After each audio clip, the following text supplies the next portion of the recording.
সবাইকে স্বাগতম জানাই আমার টিউটোরিয়ালে। আমি আজকে একটি গুরুত্বপূর্ণ টুল নিয়ে আলোচনা করব। আমরা জানি ইলাস্ট্রেটরে শেপ বিল্ডার টুল একটি গুরুত্বপূর্ণ টুল, যে টুলসটা ব্যবহার করে আমরা বিভিন্ন ধরনের ডিজাইন করতে পারি। চলুন আজকে শেপ বিল্ডার টুল সম্পর্কে যে বিষয়গুলো আমি আজকে দেখাতে যাচ্ছি একটু দেখে আসি। Merge mode shape, extract mode shape আলোচনা করব, ইরেজ মুড শেপ আলোচনা করব, ক্রিয়েট মুড শেপ আলোচনা করব। মূলত এই চারটি বিষয় আমি আপনাদেরকে আজকে দেখাবো কিভাবে এই চারটা ডিজাইন করতে গেলে শেপ বিল্ডার টুল কিভাবে ব্যবহার করতে হয়। তাহলে চলুন দেখে আসি। আমি প্রথমে এলিপস টুল নিলাম। এলিপস টুল নিয়ে এটাকে আমি কপি করলাম।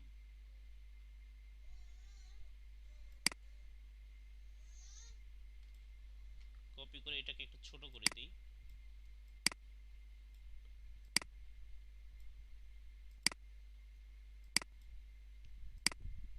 আচ্ছা, দেখুন এখানে কিন্তু দুইটা শেপ আছে, এই দুইটা শেপটাকে আলাদা আলাদা আছে।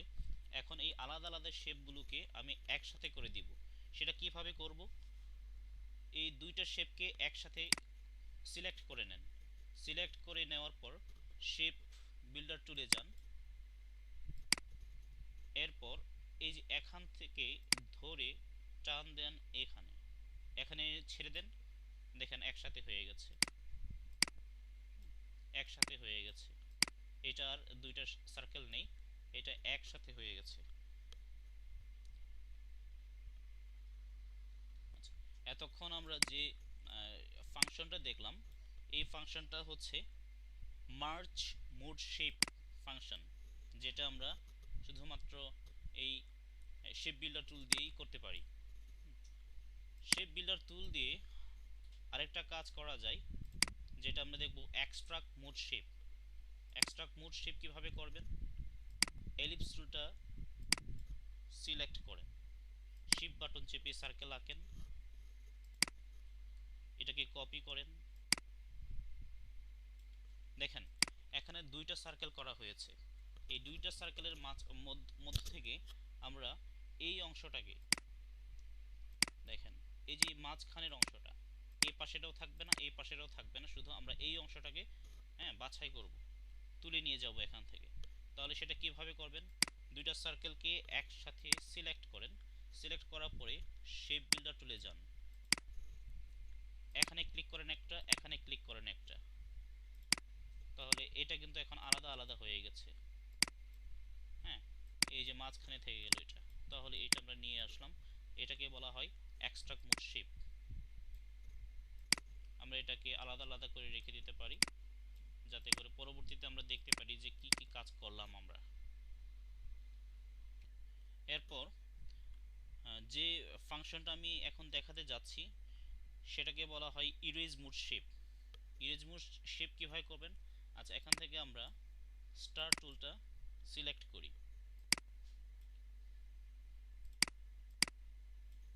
এটাকে আমরা কন্ট্রোল সি দিয়ে কন্ট্রোল ভি দিয়ে দিলাম।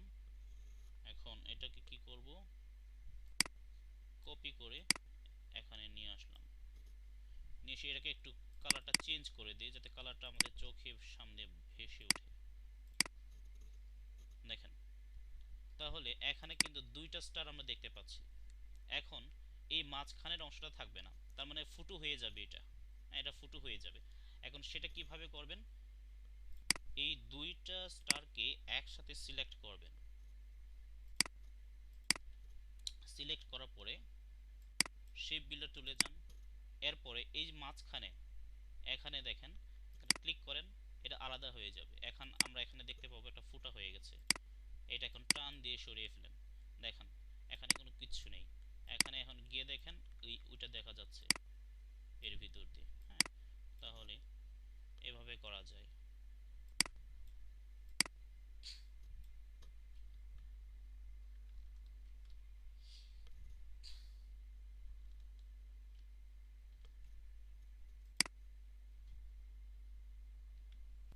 এখানে আমরা আরেকটা বিষয় দেখাতে পারি, সেটা হচ্ছে আমরা চাঁদ বানাবো। এখন চাঁদ বানাবেন কিভাবে? আগে সার্কেল বানিয়ে নেন একটা, এটাকে কপি করেন, কপি করে উপরে নিয়ে যান। আচ্ছা, এভাবেই দিলাম। হ্যাঁ, এখন দুইটা সার্কেল হয়ে গেল এখানে। এই দুইটা সার্কেলকে একসাথে করেন। সিলেক্ট করবেন কিভাবে? একটা ক্লিক করার পরে শিফট বাটন চেপে রেখে এই আর একটার উপরে ক্লিক করলেই সিলেক্ট হয়ে যাবে দুইটা। এখন শেপ বিল্ডার টুলে যান। এখন দেখেন এখানে ক্লিক করেন, এখানে ক্লিক করেন, এখন দেখেন এখান থেকে সরে যাবে, এখান থেকে সরে যাবে। হ্যাঁ, তাহলে এই যে এটা কিন্তু একটা চাঁদ হয়ে গেল। হ্যাঁ, এখন আপনি চাইলে এই চাঁদ দিয়ে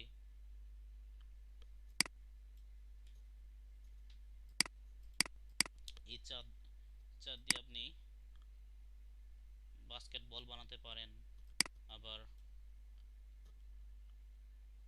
কুমড়ো বানাতে পারেন। এই হয়ে গেল একটা কুমড়ো। এটার কালার আপনি চেঞ্জ করে দিতে পারেন। হ্যাঁ, কালার আপনি এখানে দিলেন, হলুদ দিয়ে দিলেন। এটাকেও হলুদ দিয়ে দিতে পারেন, হলুদ দিয়ে দিতে পারেন। তারপরে এটাকে একটু লালচে লালচে করে দিয়ে দিলেন। হ্যাঁ, তো সুন্দর একটা ডিজাইন হয়ে গেল এখানে। আচ্ছা, এরপর আমরা যেটা দেখব সেটা হচ্ছে ক্রিয়েট মোড শেপ। দেখেন আমি চারটা শেপের ব্যবহার দেখাতে চেয়েছিলাম আপনাদের, এই তিনটা শেপ অলরেডি দেখিয়ে ফেলেছি। এখন আপনাদেরকে দেখাবো এই ক্রিয়েট মোড শেপ, সেটা কিভাবে করবেন। চলুন, ক্রিয়েট মোড শেপ করার জন্য আমাদের এলিপস টুল নিয়ে আমরা করি। এলিপস টুল, এখানে এলিপস টুল ড্র করেন, এখান থেকে কপি করেন, সোজা টানবেন। আচ্ছা, সোজা।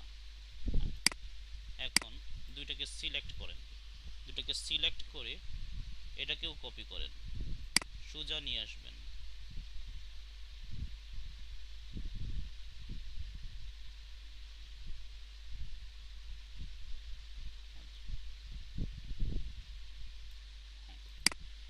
এবার এই চারটাকে একসাথে সিলেক্ট করার পরে শেপ বিল্ডার টুল দিয়ে এই যে এখানে ক্লিক করেন, এখানে হয়ে গেছে, ভরাট হয়ে গেছে।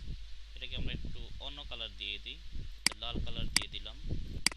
দেখেন লাল কালার, এখানে ক্লিক করি লাল কালার চলে আসলো। তাহলে এখন এইটাকে কেটে দেন, এটা কেটে দেন, এটা কেটে দেন, এটা কেটে দেন। তাহলে আমরা পেয়ে গেলাম নতুন একটা শেপ। এইভাবে আমরা ক্রিয়েট শেপ করতে পারি। আবার অন্যভাবেও আমরা করতে পারি, একটা এলিপস টুল দিয়ে লেটার দিয়ে আমরা করি। হ্যাঁ, লেটার এরকম একটা নিলাম এলিপস টুল দিয়ে। এখন এইটার উপরে আমরা একটা লেটার লিখব, টেক্সট তুলে গেলাম। আচ্ছা, এ লিখলাম। এটাকে প্রথমে ক্রিয়েট আউটলাইন করে নিতে হবে আমাদের, ক্রিয়েট আউটলাইনস। এখন এটাকে একটু বড় করি, এটাকে এখানে বসাই, এটাকে এখানে টেনে দেই, এখানে টেনে দেই, এটাকে একটু জুম করে দেখি। দেখতে হবে আমাদের যাতে যখন লেটারটা নিব এই পাশে এটা যাতে লেগে যায়, এটা যাতে লেগে যায়, এখানে ফাঁক থাকা যাবে না। হ্যাঁ, গ্যাপ থাকা যাবে না এখানে। আচ্ছা, এটা গেল। এখন আমরা চাইলে এটা কালার চেঞ্জ করতে পারবো। শেপ বিল্ডার টুল নেই, এখান থেকে কালারটা চেঞ্জ করে দিই। এটা যেহেতু আছে এরকম, তাহলে আমরা দিব হলুদটা দিই। দেখেন হলুদ কালার চলে আসছে। এখন এখানে নিয়ে ক্লিক দেবেন,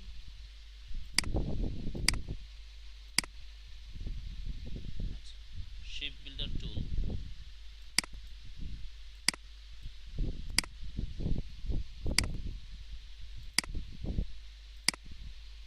আচ্ছা দুইটাকে একসাথে সিলেক্ট করতে হবে আগে। সিলেক্ট করেন, দুইটা সিলেক্ট করার পরে শেপ বিল্ডার টুলে যান, টুলে গিয়ে এটাকে কালারটাকে চেঞ্জ করে দেন, হলুদ করে দেন। তাহলে হলুদ। এখন এখানে একটা ক্লিক দেন, হলুদ হয়ে গেল।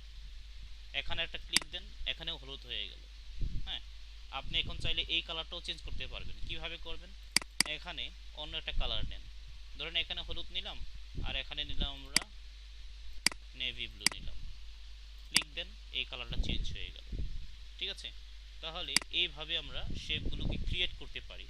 এখন এটাকে দুটাকে একসাথে করে গ্রুপ করে দেন। তাহলে আশা করি আপনারা বুঝতে পেরেছেন কিভাবে শেপ বিল্ডার টুলস ব্যবহার করতে হয় এবং এর ব্যবহারগুলোর উপকারিতা কি, এগুলো দেখালাম। আপনারা আশা করি বুঝতে পেরেছেন।